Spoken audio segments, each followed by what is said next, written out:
ऐसा भी क्या काम कि 2 घड़ी सुकून से माँ बच्चे को लेकर भी न बैठ सके। बहू तुम्हारा आंचल देखो भीग रहा है, कुहू को भूख लगी होगी। चलो पूरा काम छोड़ दो, जाकर बिटिया को देखो। शांता जी ने अपनी बहू निर्मला से कहा। अरे माँ, अगर उसे भूख लगी होती तो वह रोती ना, चुपचाप खेल तो रही है। जल्दी से काम निपटा लेने दीजिए। कुछ बच्चे भूख लगने पर भी नहीं रोते, बिल्कुल अपने पिता पर गई है कुहू। मेरा बेटा भी तो ऐसा ही था, न चाहते हुए भी एक एक करके पुरानी घटनाएं चलचित्र की भांति शांता जी की आंखों के सामने घूमने लगी।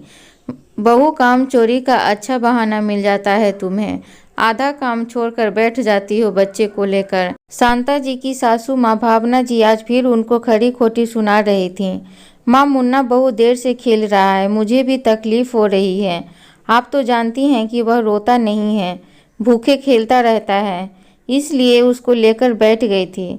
बस अभी उठकर काम निपटा लेती हूँ, आप चिंता मत करिए। शांत लहजे में शांता जी ने कहा। यह रोज का उपक्रम था। जैसे ही शांता जी मुन्ने को लेकर अपने आंचल में बैठती थी, भावना जी का बड़बड़ाना शुरू हो जाता था। एक दिन घर में मेहमान आए हुए थे। उस दिन तो हद ही हो गई। पूरे 3 घंटे से मुन्ना शांता जी से दूर था। शांता जी की छातियां भी दर्द देने लगी थीं। जैसे ही वह उसको लेकर बैठी कि भावना जी ने सभी मेहमानों के सामने शांता जी को जोर जोर से डांटना शुरू कर दिया।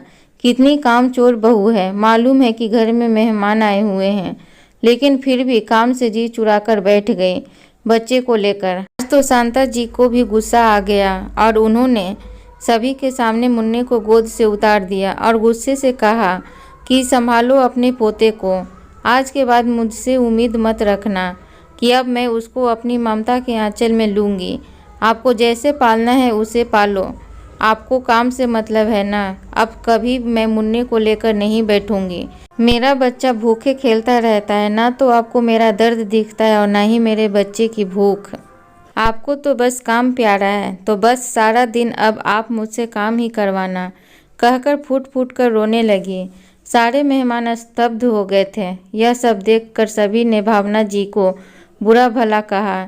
ऐसी भी क्या काम कि 2 घड़ी सुकून से माँ बच्चे को लेकर भी ना बैठ सके। ऐसा भोजन तो हमें भी नहीं करना।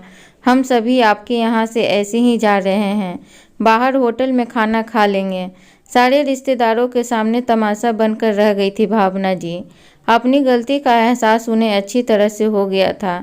तुरंत उन्होंने एक पल गंवाए बगैर शांता जी से कहा, बहू मुझे माफ़ कर दो, आज से मैं कभी तुम्हें कुछ नहीं कहूँगी।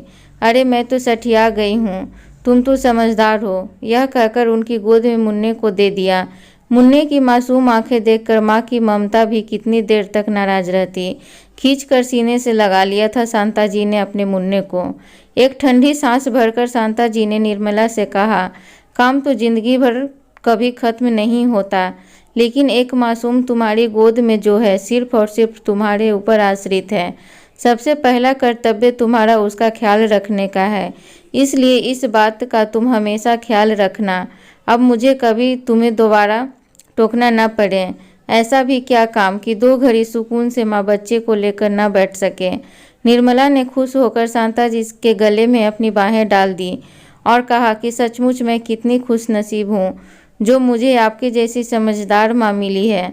शांता जी ने भी हंसते हुए कहा, चलो अब सास बहू और माँ बेटी के रिश्ते की खिचड़ी बाद में पकती रहेगी। कुहू रो रही है क्या? सचमुच सच्ची खुशियाँ वहीं रहती हैं जहाँ घर में सभी सदस्य एक दूसरे की परेशानी और दुख सुख को समझने की कोशिश करते हैं।